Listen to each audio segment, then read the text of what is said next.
I want to just thank the Prime Minister of Bulgaria for being here. It's an honor to have you at the White House in the Oval Office.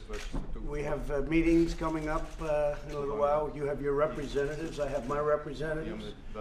And I think we're going to have very productive meetings. They've ordered some F-35s and some other things. They buy a lot of military equipment from the United States, the best equipment in the world. And I look forward to our meeting.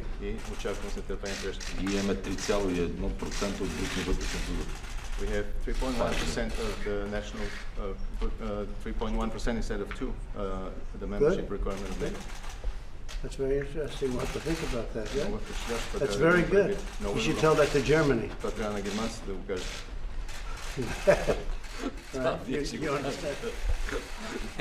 You understand? Well, we have a big NATO meeting coming up very soon, as you all know. But we've had a very, very good relationship, and now we're going to formalize some things. The relationship we have with Bulgaria has been very strong. Great people. Okay? Thank you. Mr. President, what was your thinking behind the Navy Secretary this weekend? We've been thinking about that for a long time. That didn't just happen. And I have to protect my war fighters. I've been gotten a lot of war fighters and people in the military have thanked us very much. It's about time. They had one young man in jail for 6 years. He had many years to go. And a lot of people think he shouldn't have been there. And I gave him a pardon.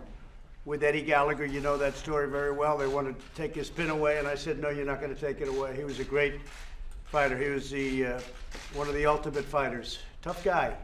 These are not weak people. These are tough people. And we're going to protect our war fighters. And I've been given a lot of thank yous, including we just had some very great Special Forces people come to the White House. And they brought Conan, but they were here for themselves also. I wanted to see him. I wanted to meet him. They gave us a rundown on what happened with al-Baghdadi. And they're incredible, but they were very thankful.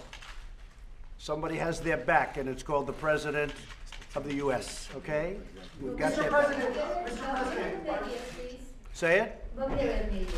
What are you thinking about Bulgarian and USA friendship, Mr. President? Well, we have a great friendship. They're great people.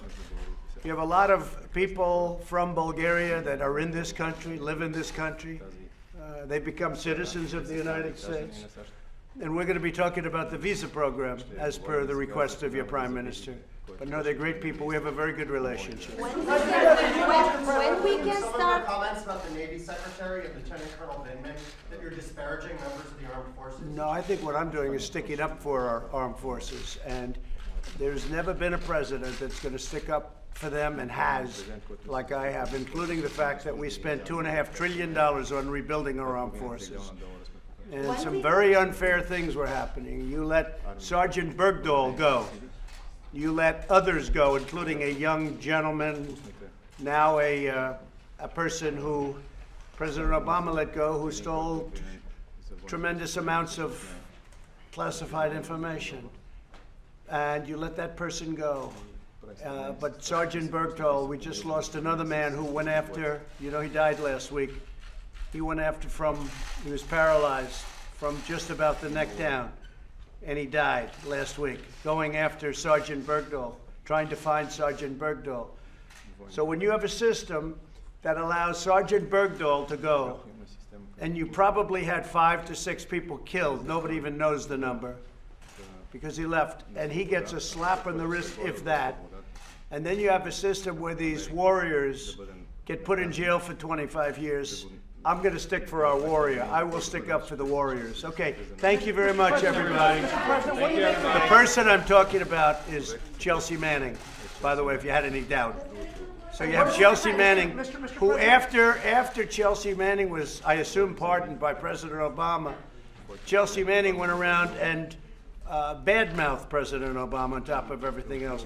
So when you have a Chelsea Manning who stole classified information and did many, many things that were not good and gets pardoned or whatever happened, and you have a Sergeant Bergdahl who gets virtually nothing happens, a slap on the wrist, and then they want to put these warriors in jail for 25 years. One of them, Lawrence, served 6 years in jail, had many years left as a fighter. No, we're not going to do that to our people. Mr. President, what do you make of Rudy Giuliani saying? What do you make of Rudy Giuliani saying he has insurance? Oh, I don't know. Rudy's a great guy. Rudy was the, and he covered that himself. You know that. Rudy is the best mayor in the history of New York. In my opinion, the strongest mayor, the best mayor. Rudy is a great crime fighter, corruption fighter, probably the best in 50 years when he was here and also when he was at the U.S. Attorney in Southern District. He was phenomenal. Rudy's a great person, and I think that maybe the press isn't treating Rudy very well, and I think that's unfair.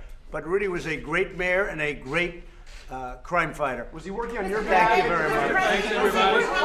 What? Do we come to Bulgaria, and do you know that, or do you think about Bulgarian position? Well, I might come. I might come. It's a country where we have a lot in common, and we have a prime minister that we like a lot, so that could happen. Thank you very much, everybody.